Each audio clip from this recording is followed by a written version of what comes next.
جب سجدے میں سر جھکے اور آپ بول رہے ہوں سبحان ربی العالی، تو آپ کیفیتوں کی ایک کائنات میں غوطے لگا رہے، آپ کا دل نرم پڑا ہو، جھکے ہوئے ہوں تو اپنے آپ کو مالک کی دہلیز پہ پھینکا ہوا ہوا۔ اقصی غایت التذلل والخشوع، سب سے زیادہ تذلل اور سب سے زیادہ خشوع سجدے میں ہے۔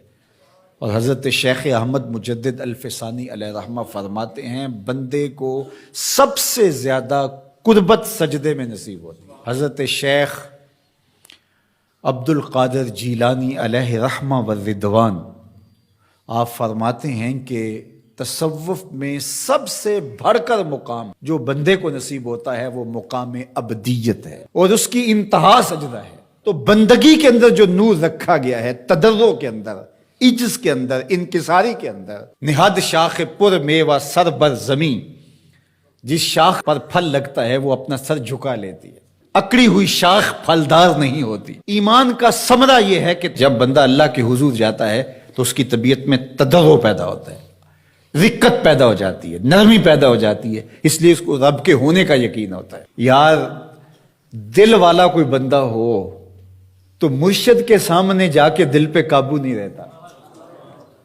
والد کے سامنے جا کے آنکھیں جھک جاتی ہیں اور دل نرم پڑ جاتا ہے، استاد کے سامنے طبیعت کے اندر رقت پیدا ہو جاتی ہے، اور یہ احساس کہ میں رب کے حضور کھڑا ہوں، یہ احساس ہی انسان کے بدن کے اوپر ایک کیفیت طاری کر دیتا ہے کہ میں کس کے حضور کھڑا ہوں۔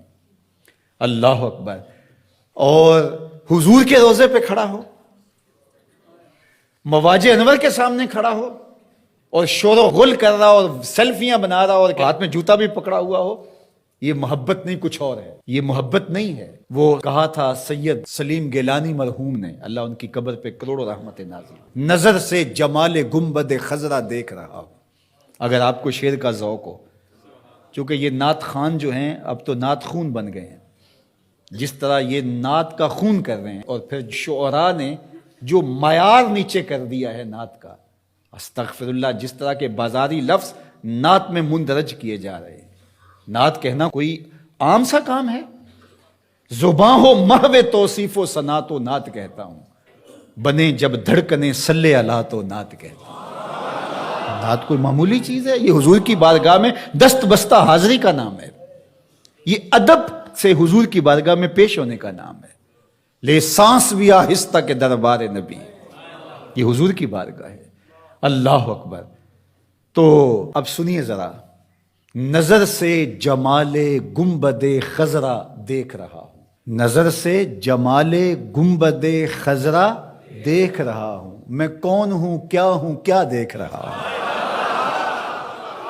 نظر سے جمال گنبد خضرا دیکھ رہا ہوں، میں کون ہوں کیا دیکھ رہا ہوں۔ تو پھر کیا کیفیت پیدا ہوگی جب حضور کے روبرو کے کھڑا ہوگا، مواجہ نور کے سامنے کھڑا ہوگا، اور جب رب کے حضور بندہ کھڑا ہوگا قیام میں، رکوع میں، پھر سجدہ، انتہائی خشوع کی کیفیت، تو پھر کس طرح دکان کا خیال آئے گا، کس طرح کوئی اور خیال ہوگا جس میں وہ ڈوبا ہوا ہوگا۔